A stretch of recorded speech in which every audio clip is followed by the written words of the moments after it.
आप सभी विद्यार्थियों का हमारे ऑनलाइन प्लेटफॉर्म पर हार्दिक स्वागत है। आज मैं अपने विद्यार्थियों को, जो हमारे 5th सेमेस्टर के स्टूडेंट्स हैं, उनका जो सब्जेक्ट है paste of field crops and storage grains paste and there management, वो सब्जेक्ट मैं आपको पढ़ाऊँगा। तो इसके अंतर्गत मैं अभी तक आपको जो आपके मेजर पेल्ट्स ऑयल सीड के वही आपको पढ़ा रहा था। तो उसी कड़ी में आज आपको जो सरसों की फसल का मुख्य कीट है, जिसको हम पेंटेंट बग या चितकबरा कीट के नाम से जानते हैं, वही मैं आपको जो है वो पढ़ाऊँगा। तो आइए मैं अपनी क्लास को प्रारंभ करता हूँ। जैसे पेंटेंट बग ऑफ मस्टर्ड, जो मस्टर्ड की फसल का, सरसों की फसल का या फिर सरसों वर्गीय पौधों में जो लगने वाला चितकबरा कीट होता है, जिसको पेंटेंट बग के नाम से जानते हैं, ये मैं आपको पढ़ाऊँगा। तो जैसा कि इसके नाम से ही स्पष्ट है कि पेंटेंट बग या चितकबरा कीट, तो इस प्रकार से आप देख सकते हैं कि इसके शरीर के ऊपरी परत पे जो है वो काले कलर के जो है वो धब्बे जो है दिखाई देते हैं वो, और इसका शरीर जो होता है वो बादामी कलर का है, बादामी या भूरे रंग के होते हैं, ये काले कलर के भी होते हैं, और इस प्रकार से इनके शरीर के ऊपर जो है वो धब्बे दिखाई देते हैं। तो इसी को जो है हम पेंटेंट बग जो है वो कहते हैं। आप सरसों की फसल में इसको आप देख सकते हैं। जब फ्लावरिंग पुष्पावस्था होती है तो उस समय इसका प्रकोप ज़्यादा होता है सरसों की फसल, और में जब सरसों की कटाई करते हैं तो कटाई के समय तक ये कीट जो है वो सरसों की फसल पे मौजूद होते हैं, और खलिहान पे भी, जहाँ पर हम हार्वेस्टिंग करके इसकी मड़ाई करते हैं सरसों की फसल की, वहाँ पर भी ये कीट जो है वो आपको दिखाई देंगे। तो इस प्रकार से जो है इसको हम आइडेंटिफाई जो है वो कर सकते हैं। आइए इसके बारे में और जानकारी देखें हैं। तो ये जो है इसका हिंदी में नाम है सरसों का चितकबरा कीट, या फिर इसे पेंटेंट बग ऑफ मस्टर्ड के नाम से जो है वो जानते हैं। तो इस प्रकार से जो ये कीट होता है वो काफ़ी महत्वपूर्ण इंसेक्ट है आपके जो है वो सरसों की फसल का, यानी सरसों की फसल को काफ़ी मात्रा में जो है वो हानि पहुंचाने वाला कीट है। इसके कुछ अन्य नाम हैं, जैसे सरसों का दलीचा कीट, सुंदर, झंगा आदि के नाम से इसको जो है वो जानते हैं। तो इसका जो वैज्ञानिक नाम है वो होता है बैग्राडा क्रूसीफरेनम। क्या होता है? बैग्राडा क्रूसीफरेनम। इसीलिए इसकी जो बैग्राडा है वो इसका जीनस है, और जो क्रूसीफरेनम है इसकी स्पीसीज है। तो किसी भी इंसेक्ट का जो है वो जो साइंटिफिक नेम डिसाइड होता है वो इसका स्पीसीज और जीनस से मिला करके बनता है। साथ साथ जिसने इसका नॉमेनक्लेचर दिया है, नामांकन किया है, उसका भी नाम जो है इसके साथ जो है वो जुड़ा होता है। और इसका जो ऑर्डर होता है वो होता है हेमिप्टेरा। कौन सा ऑर्डर है? हेमिप्टेरा। तो जितने भी जो सगिंग पेस्ट होते हैं, जो चूसने वाले, जो फसल के रस को चूसते हैं, वो चूसने वाले जो इंसेक्ट होते हैं वो सारे हेमिप्टेरा ऑर्डर के अंतर्गत आते हैं। और इसका जो सब ऑर्डर होता है वो होता है हेट्रोप्टेरा। इसकी जो फैमिली होती है वो पेंटाटोमिडेई होती है। कौन सी होती है? पेंटाटोमिडेई होती है। इसके बाद बात करेंगे इसके जो है वो होस्ट प्लांट के बारे में। तो इसके जो मुख्य पोषक पौधे होते हैं, मुख्यतः जो है जो क्रूसीफेरी फैमिली वर्ग के पौधे होते हैं, यानी सरसों वर्गीय जो फसल होती है उसका ये मुख्य कीट होता है। तो सरसों वर्गीय में कौन कौन सा आता है? जैसे आपका मुख्यतः सरसों हो गई, आपकी अलसी हो गई, आपके जो है वो जो है क्या कहते हैं, आपका गोभी वर्गीय फसलें हो गई। तो उस वर्ग में जो है तारा मीरा हो गई, तो उसको सबसे ज़्यादा ये प्रभावित करते हैं। इसके अलावा जो है वो ये सरसों हो गई, मूली हो गई, फूल गोभी, बंद गोभी, गांठ गोभी, राई, सरसों आदि जो है वो कुछ अन्य जो है वो ग्रेमिनी कुल के जो है पौधे होते हैं। ग्रेमिनी कुल के कुछ पौधे जैसे गन्ना, गेहूँ, जौ आदि को ये मुख्यतः प्रभावित करती है। तो ये जो है वो प्रमुखता जो है वो क्रूसीफेरी के जो पौधे हैं, आपके जैसे सरसों हो गया, मूली हो गया, और गोभी वर्गीय जो सब्जियां हो गया, उसको प्रभावित करते हैं। साथ साथ जो है वो जो ग्रेमिनी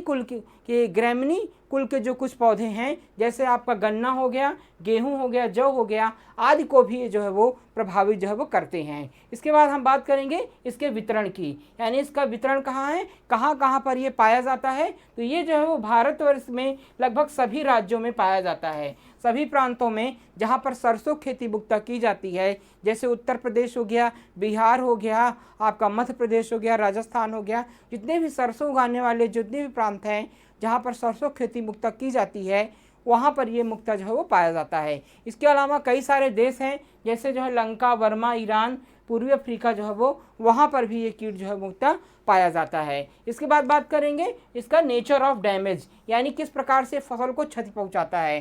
तो इस कीट का प्रकोप जो है वो सरसों की फसल पे जो है वो बोने से कुछ समय बाद प्रारंभ हो जाता है। तो ये कीट जो है वो जैसे ही सरसों की हम बुआई करते हैं आपके लास्ट सितंबर या अक्टूबर के महीने में, तो आपका जो है वो अब जैसे ही सरसों की बुआई करते हैं फसल जो है वो 20 से 25 दिन की जब होती है तो उसमें इसका प्रकोप जो है वो दिखाई देने लगता है। मतलब अक्टूबर के महीने में ये सरसों की फसल पे जो है वो दिखाई देने लगते हैं इक्का दुक्का, और फिर जो है वो ये शुरुआत में ही फसल को प्रभावित करना जो है वो प्रारंभ कर देते हैं। तो इसके जो प्रभावित करने वाले जो मुक्ता इसके जो प्रभावित करने वाले आपके पार्ट्स होते हैं वो मुखांग इनके होते हैं। इनके क्या होते हैं, इनके जो मुखांग होते हैं वो जो है वो आपके पियर्सिंग एंड सकिंग टाइप के होते हैं, यानी चुभाने एवं चूसने वाले मुखांग होते हैं। तो उससे क्या करते हैं, ये कोमल पत्तियों के रस को चूसते हैं, कोमल पत्तियों के रसों को चूस लेते हैं और धीरे धीरे पत्तियां वहाँ से जो है वो, जिससे पत्तियों में जो है वो दाग धब्बे पड़ जाते हैं। तो जब ये रस को चूसते हैं तो पत्तियों के अंदर इंजरी हो जाती है, यानी घाव हो जाता है। तो जब घाव हो जाता है तो उसी घाव पे जो है वो फंगस का अटैक होता है, कवक का भी अटैक हो जाता है। और फिर जो है पत्तियां आप देखेंगे कि पत्तियों में जो है वो पीले कलर के धब्बे, और पीले कलर के धब्बे धीरे धीरे जो है वो काले रंग में परिवर्तित हो जाते हैं। तो इस प्रकार से आप कह सकते हैं कि इनमें जो है वो कीट का प्रभाव तो होता ही है, साथ साथ पत्तियों पे कवक का भी जो है वो फंगल इन्फेक्शन भी, कवक का भी प्रभाव हो जाता है, जिससे पत्तियां जो है पीली पड़ के काले काले धब्बे दिखलाई देने लगते हैं, जिससे पत्तियों में प्रकाश संश्लेषण की जो क्रिया होती है वो प्रभावित हो जाती है, एवं वाष्पोत्सर्जन क्रिया भी जो है वो डिस्टर्ब हो जाती है, जिससे क्या होता है पौधे बिल्कुल छोटे रह जाते हैं। और कभी कभी क्या होता है कि कभी कभी पौधे जो है वो सही रूप से डेवलप नहीं करते हैं, बिल्कुल पूरी फसल की जो है वो छोटी अवस्था में ही बिल्कुल सूख जाती है। तो किसान को जो है वो फिर से उसको बोने की सलाह दी जाती है। अगर इनका प्रकोप ज़्यादा हो गया छोटी फसल में तो वो जो है वो फसल लेने योग्य नहीं होती है, यानी वो पूरी तरह से फसल नष्ट हो जाती है और किसान जो है उसको फिर से दोबारा जो है वो फसल को बोना पड़ता है। या फिर जो है वो उसके पश्चात क्या होता है, इनके जो इन फसल को प्रभावित करने वाली जो इनकी स्टेज होती है, सबसे ज़्यादा फसल को जो है वो इनके निम्फ और एडल्ट प्रभावित करते हैं, यानी जो इनकी निम्फ अवस्था होती है और इनकी प्रौढ़ अवस्था होती है वो दोनों ही फसल को जो है वो प्रभावित करते हैं। तो इस प्रकार से फसल का मतलब शुरुआत से लेकर के जब फसल को बोते हैं, यानी 20 से 25 दिन से लेकर के लास्ट जब तक फसल कटाई हो जाती है, और फसल की कटाई होने के बाद जो है वो जब वो खलिहान तक पहुंच जाती है जहां उसको हार्वेस्टिंग करते हैं, तो वहां पर भी ये जो है वो फसल में पाए जाते हैं, वहाँ पर भी ये जो है मुक्ता जो है वो देखे गए हैं। तो ये शुरू से लेकर के अंत तक जो है वो फसल को प्रभावित करते हैं। इनके जो निम्फ होते हैं वो जो है आपके जो फ्लोरल पार्ट्स होते हैं, जो फलियां होती हैं, उसके भी रस को चूस करके पौधे को बिल्कुल कमज़ोर कर देते हैं, जिससे जो है सही रूप से फलत नहीं प्राप्त होती है। और फलत प्राप्त भी होती है तो दाने बिल्कुल हल्के रहते हैं, उसमें जो ऑयल परसेंटेज होता है, आपके तेल का जो मात्रा होती है बिल्कुल कम हो जाती है, और उत्पादन बिल्कुल कम हो जाता है, और जो दाने की गुणवत्ता है वो भी ख़राब हो जाती है, मतलब मार्केट वैल्यू इसकी जो है वो कम हो जाती है। तो इस प्रकार से इनका नेचर ऑफ डैमेज जो है वो होता है। तो हम कुछ आपको पॉइंट्स बताएंगे कि इस कीट का प्रकोप सरसों की फसल पर जो है वो कुछ समय बाद ही प्रारंभ हो जाता है, जबकि पौधे छोटे ही रहते हैं, उनकी संख्या बहुत कम होती है, उसी समय इसका प्रकोप जो है वो हो जाता है। इनके जो प्रकोप करने वाली अवस्था होती है, शिशु तथा प्रौढ़ दोनों ही हानि पहुंचाते हैं, जिनके क्या होते हैं चुभाने तथा चूसने वाले मुखांग होते हैं। किस प्रकार के, पियर्सिंग एंड सकिंग टाइप के, पियर्सिंग एंड सकिंग टाइप। तो इनके चूसने एवं चुभाने वाले मुखांग होते हैं। जिस समय पौधे छोटे होते हैं तो शिशु तथा प्रौढ़ दोनों ही पौधे को जो है वो मुलायम पत्तियों तथा तनों से रस चूसते हैं।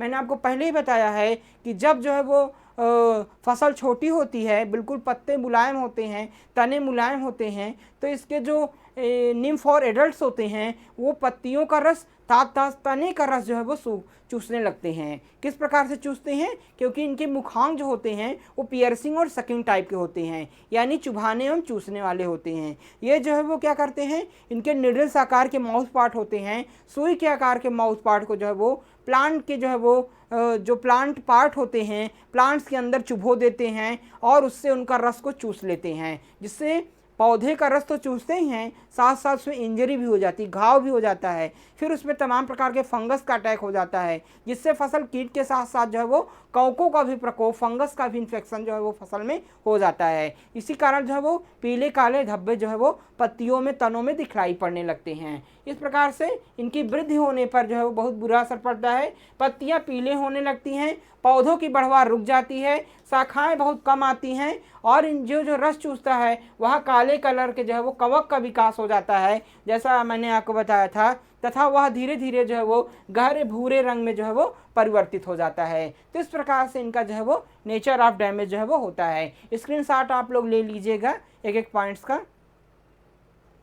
इसके बाद इस कीट से ग्रसित पौधों पर फूल भी कम लगते हैं, ठीक है ना। जब ये पौधे जो है वो तनों का, पत्तियों का रस चूस लेते हैं तो इनमें प्रकाश संश्लेषण क्रिया बाधित हो जाती है, तने बिल्कुल कमज़ोर हो जाते हैं, तो उनसे क्या होती है, इनकी फ्लावरिंग क्रिया भी डिस्टर्ब हो जाती है, यानी फूल जो है वो कम लगते हैं, साथ साथ जो है वो फलियां भी जो है वो कम आती हैं, जो आती भी हैं वो बिल्कुल कमज़ोर होती हैं और धीरे धीरे फूल जो है वो फलियां लगने लगती हैं। यदि फूल पे फलियां लग भी जाती हैं, देखिए पहले तो फूल बिल्कुल कमज़ोर हो जाते हैं, जिससे फलियां बिल्कुल कमज़ोर होती हैं और फलियां लगती ही नहीं हैं। यदि फलियां लग भी गई तो बिल्कुल कमज़ोर होती हैं, उस पर दाने जो है वो बिल्कुल छोटे छोटे बनते हैं, कमज़ोर बनते हैं, जिससे जो है वो इनका तेल की प्रतिशत मात्रा जो है वो कम हो जाती है, तथा इस प्रकार से प्रकोप होने से फसल की गुणवत्ता भी जो है वो प्रभावित होती है, तथा फसल कट जाने पर पश्चात भी यह खलियान पर चला जाता है, तथा खलियानों फसलों के ढेर के नीचे जो है वो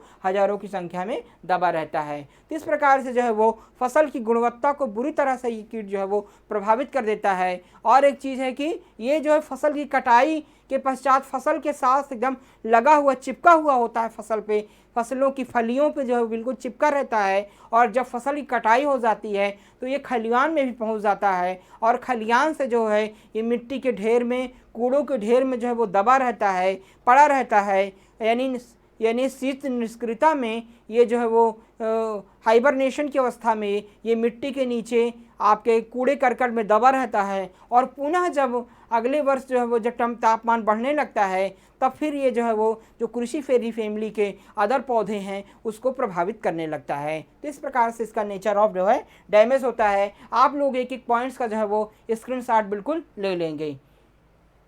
तो इस प्रकार से हम देखेंगे कि 3 इसके इमेज हैं जिसमें इसका नेचर ऑफ डैमेज दिखाया गया है। सबसे पहले इमेज में हम देखेंगे कि किस प्रकार से जो है वो इनके इंसेक्ट जो है वो बिल्कुल आपके फलियों के ऊपर जो है वो चिपके हुए हैं, आप देख सकते हैं, और इस पर जो है वो फ्लावर्स जो है वो कम लगे हैं और फलियां बिल्कुल कमज़ोर लगी हुई हैं। इस प्रकार से सरसों की फसल को ये जो है प्रभावित करते हैं। दूसरे में देखेंगे कि इस प्रकार से ये जो है वो फसलों के पत्तियों के ऊपर चिपके होते हैं। इनके कौन से हैं? ये निम्फ होते हैं,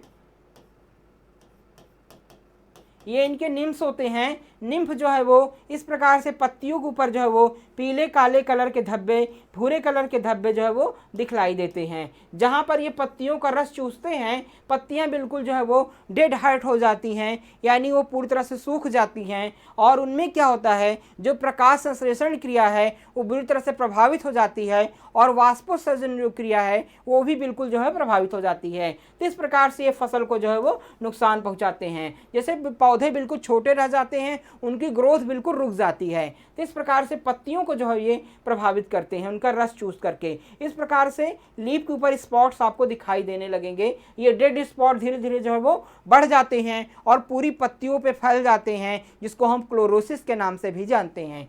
तीसरे में देखेंगे कि ये आपका जो है वो आपका बंद गोभी का पौधा है, यानी आपकी जो है वो क्रूसीफेरी फैमिली की जो गोभी वर्गीय फसलें हैं उसकी पत्तियों को इस प्रकार से प्रभावित करते हैं। तो जो मुलायम कोमल पत्तियां होती हैं वो बिल्कुल जो है वो उनकी ग्रोथ बिल्कुल रुक जाती है, और इस प्रकार से पत्तियां जो है वो प्रभावित हो जाती हैं, और उनके जो फल होते हैं वो भी जो है वो प्रभावित होते हैं। तो इस प्रकार से ये तने एवं पत्तियों का रस चूस करके उनकी जो ग्रोथ होती है, उनकी वृद्धि को जो है वो प्रभावित कर देते हैं। और काले कलर के जो है वो तमाम प्रकार के इंजरी जो होती है उसमें फफूंद का विकास भी हो जाता है, जिससे फसल को प्रभावित करते हैं। साथ साथ ये जो है फंगस इन्फेक्शन भी जो है वो फसल में कर देते हैं। तो इस प्रकार से इनका नेचर ऑफ डैमेज होता है। हम जानेंगे अब इनका लाइफ साइकिल के बारे में। इनका जो जीवन चक्र होता है वो पूर्ण जीवन चक्र होता है। किस प्रकार का जीवन चक्र होता है? Incomplete life cycle. Incomplete life cycle होता है इसमें। इनकम्प्लीट लाइफ साइकिल जो होता है उसमें 3 अवस्थाएं होती हैं। कौन कौन सी?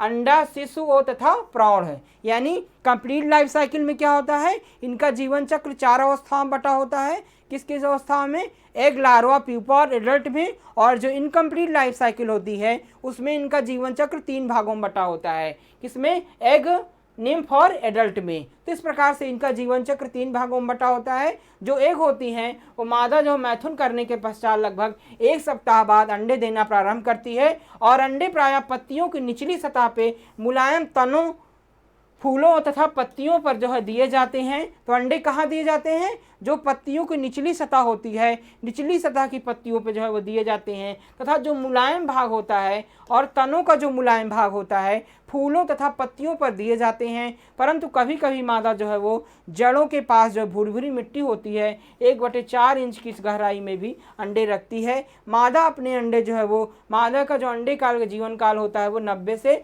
250 दिनों का होता है। अंडे का औसतन जो है 20 अंडे प्रति जो है वो आपके कॉम में रखे जाते हैं। तो जो एग लेइंग फीमेल्स करती है, मादा जो है वो जो है फीमेल्स जो होती है वो एग लेइंग करती है। कितने दिन बाद? लगभग 1 सप्ताह बाद जो है वो, जब वो एडल्ट में कन्वर्ट हो जाती है तो उसके 1 सप्ताह बाद जो है वो एग लेइंग करना जो है वो प्रारंभ कर देती है। अंडे जो है आपके जो मुलायम भाग होते हैं, जो मुलायम पौधों के जो मुलायम भाग होते हैं, तना हो गया, पुष्प हो गया तथा फलियां हो गई, उस पे इनके फीमेल्स जो है वो अंडे देती हैं। कभी कभी जो है वो इनके फीमेल्स जो है वो जो मिट्टी की सतह पे जो है वो जो भुरभुरी मिट्टी होती है वहाँ पर लगभग 1/4 इंच की गहराई पे जो है वो एग लेइंग कर देती है। तो इस प्रकार से जो है इनके, और एक बार में लगभग इनके जीवन काल लगभग 90 से 250 अंडे जो है वो देती है। 20 अंडे प्रतिदिन जो है जो देती है। मतलब एक फीमेल जो होती है वो 20 अंडे प्रतिदिन जो है वो देती है। स्क्रीनशॉट आप लोग ले लीजिएगा एकदम पॉइंट्स का। इसके बाद जो फीमेल्स होती है वो एक दिन में 20 अंडे देती है। और प्रारंभ में अंडे हल्के पीले रंग के होते हैं तथा बाद में फूटने के पश्चात जो है वो गुलाबी रंग में होते हैं। तो प्रारंभ में जो है वो हल्का अंडे पीले सफ़ेद कलर के होते हैं और बाद में वो गुलाबी कलर में जो है वो परिवर्तित हो जाते हैं। अंडा लगभग जो है वो 1 mm लंबा तथा 1/2 mm चौड़ा होता है। और अंडे जो है 3 से 7 दिन में पक करके फूट जाते हैं तथा जिससे शिशु निकलते हैं और मादा अंडा देने के पश्चात जो है वो मर जाती है। तो अंडे जो है वो 3 से 7 दिनों में जो है वो पक करके आपके निम्फ में परिवर्तित हो, उससे निम्फ निकल आते हैं। फिर एक बार जो है जो फीमेल्स एग लेइंग कर देती है तो उसकी मृत्यु हो जाती है। तो ये भी इसमें एक रीज़न होता है। इसके बाद इनका जो लाइफ साइकिल होता है इस प्रकार से होता है। ये जो एडल्ट्स होते हैं वो इस प्रकार के होते हैं। एडल्ट से जो है वो क्या निकलते हैं? एग्स निकलते हैं। तो एग्स जो है वो एक मांस है। ये अंडे जो है सफ़ेद पीले पारदर्शी होते हैं, ये एग्स होते हैं। और इसके बाद जो है इनसे निम्फ निकलते हैं। तो निम्फ जो है वो बिल्कुल एडल्ट के जैसे होते हैं लेकिन छोटे होते हैं। छोटे होते हैं, इनके विंग्स जो है वो सही से डेवलप नहीं होते हैं। ये बिल्कुल जो है छोटे हैं होते हैं और मुलायम पत्तियों का रस जो है वो चूसते हैं। फिर कुछ दिनों के बाद इसमें एडल्ट में परिवर्तित हो जाते हैं। एडल्ट जो है वो पूर्ण विकसित होते हैं। एंटेनी और विंग्स इसमें पूर्ण जो है वो डेवलप्ड होते हैं। तो इस प्रकार से इनका जो है वो लाइफ साइकिल होता है। इसके बाद इसका जो निम्फ होता है वो निम्फ की बात करेंगे। तो इनका जो निम्फ होते हैं वो अंडों से निकलने के पश्चात शिशु जो है वो छोटे चमकीले रंग के होते हैं और गहरे लाल रंग में जो है वो परिवर्तित हो जाते हैं। तो पहले जो है वो छोटे होते हैं, चमकीले रंग में होते हैं और लाल रंग में परिवर्तित हो जाते हैं। फिर धीरे धीरे जो है वो लाल रंग से जो है वो बादामी रंग में परिवर्तित हो जाते हैं और उस पर काले काले धब्बे दिखाई देते हैं जब वो एडल्ट में कन्वर्ट हो जाते हैं। और ये क्या करते हैं? इनके मुखांग जो होते हैं वो जो है वो पत्तियों को पियर्सिंग एंड सकिंग टाइप होते हैं, यानी चुभाने एवं चूसने वाले होते हैं। तो ये जो है जो कोमल पत्तियां होती हैं, कोमल तने होते हैं, कोमल पुष्प होते हैं, उनसे पत्तियों का रस को जो है वो चूसते हैं और फसल को प्रभावित करते हैं। इस प्रकार से पूर्ण विकसित जो शिशु होते हैं उनकी लंबाई होती है 4.5 mm की होती है, और जो है वो इस प्रकार से इनका पूर्ण जो है वो तथा 3.2 जो है वो चौड़े होते हैं। इनका जो शिशु का जीवन काल होता है वो 20 से 27 दिनों का होता है। कितने दिनों का होता है? 20 से 27 दिनों का होता है। तो इसका स्क्रीनशॉट आप लोग बिल्कुल ले लेंगे।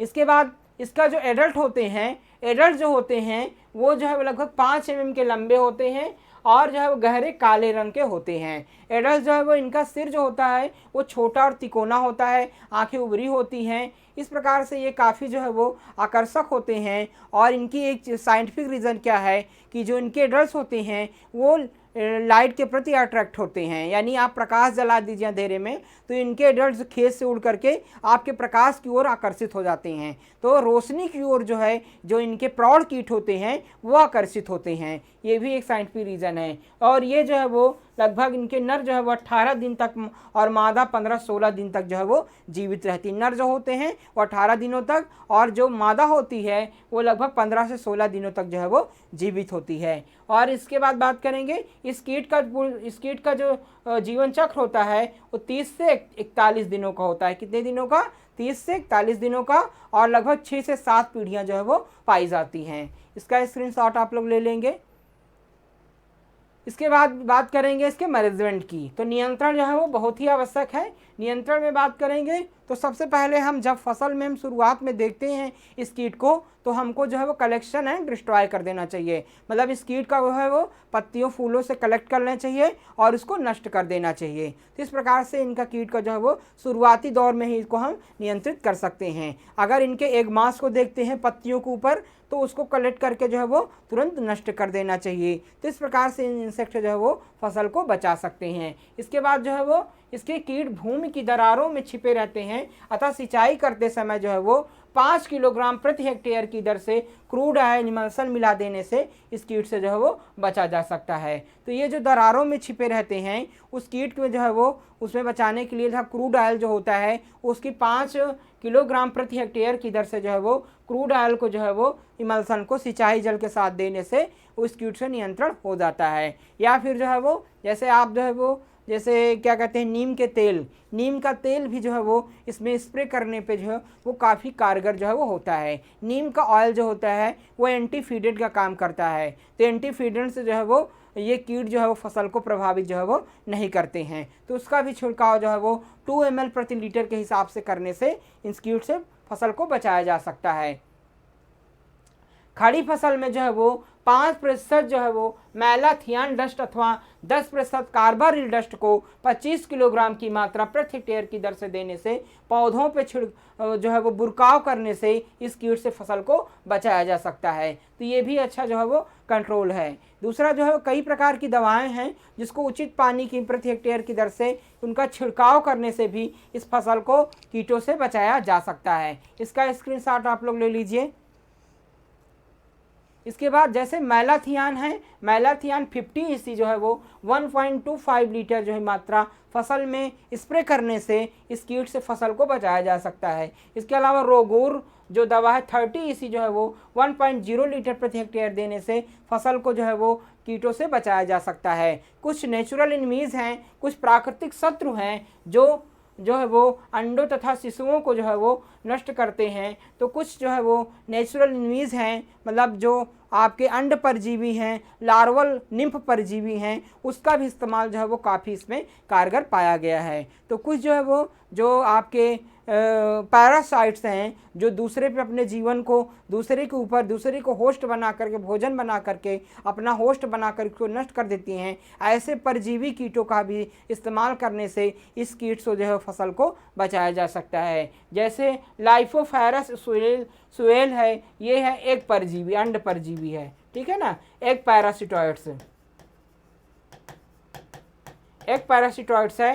तो इससे भी फसल को, इससे भी जो है वो कीटों को बचाया जा सकता है। तो इससे लाइफो जो ये स्पीसीज़ है, ये एग को, इनके जो अंडे होते हैं उसको अपना भोजन बना करके, उसको होस्ट बनाकर खा जाती है और जैविक रूप से फसल को जो है वो बचा लेती है। इसी प्रकार से लाइफोडाइटिस स्पीसीज़ है, ये भी आपके जो है वो एग पैरासिटॉइड्स होते हैं। तो ये फसल को जो है वो एग पैरासिटॉइड्स, ये एक पैरासिटॉइड जो होते हैं वो फसल को जो है वो जैविक रूप से कीट नियंत्रण जो है वो कर लेते हैं। इसके बाद होता है एलोफोरा स्पीसीज जो होते हैं, शिशु तरह प्रवाह परजीवी होते हैं, यानी ये जो है वो आपके निम्फ और एडल्ट पैरासिटॉइड्स होते हैं। तो ये जो है आपके जो एलोफोरा स्पीसीज होती है उसके निम्फ, वो जो है वो निम्फ को भी मारती है और अपना भोजन बनाती है, और जो उनके प्राण होते हैं उसको भी जैविक रूप से अपना भोजन बना करके उसको, कीट को जो है वो ख़त्म कर देती है। तो इस प्रकार से जैविक नियंत्रण हो जाता है इन सब के द्वारा। तो ये जो है वो सरसों की फसल का, सरसों वर्गीय जितनी भी फसलें हैं उन सब का ये बहुत महत्वपूर्ण कीट होता है और बहुत ज़्यादा मात्रा में फसल को प्रभावित करता है। तो समय से हमको इसकी निगरानी करना चाहिए। अगर समय से रहते ही हम इसका नियंत्रण कर लेते हैं तो हम अपनी फसल को इस कीट के आक्रमण से बचा सकते हैं। तो सही प्रबंधन करके, सही मैनेजमेंट करके हम पेटेंट बग को अपनी फसल से जो है वो सुरक्षित रख सकते हैं, क्योंकि ये काफ़ी ज़्यादा मात्रा में फसल को नुकसान पहुंचाता है। अगर थोड़ा बहुत नुकसान है तो लगभग 50 से 60%, अगर बहुत ज़्यादा मात्रा में इनकी संख्या बढ़ जाती है तो लगभग 80 से 90% फसल को जो है वो ये नष्ट कर देते हैं। तो इस प्रकार से उचित प्रबंधन करके, उचित विधियों को अपना करके हम इस कीट से अपनी फसल को जो है वो बचा सकते हैं। तो आज की क्लास में छात्रों बस इतना ही। हम नेक्स्ट क्लास में आपको नए टॉपिक के साथ आपसे फिर मिलेंगे। आप सभी का बहुत बहुत धन्यवाद।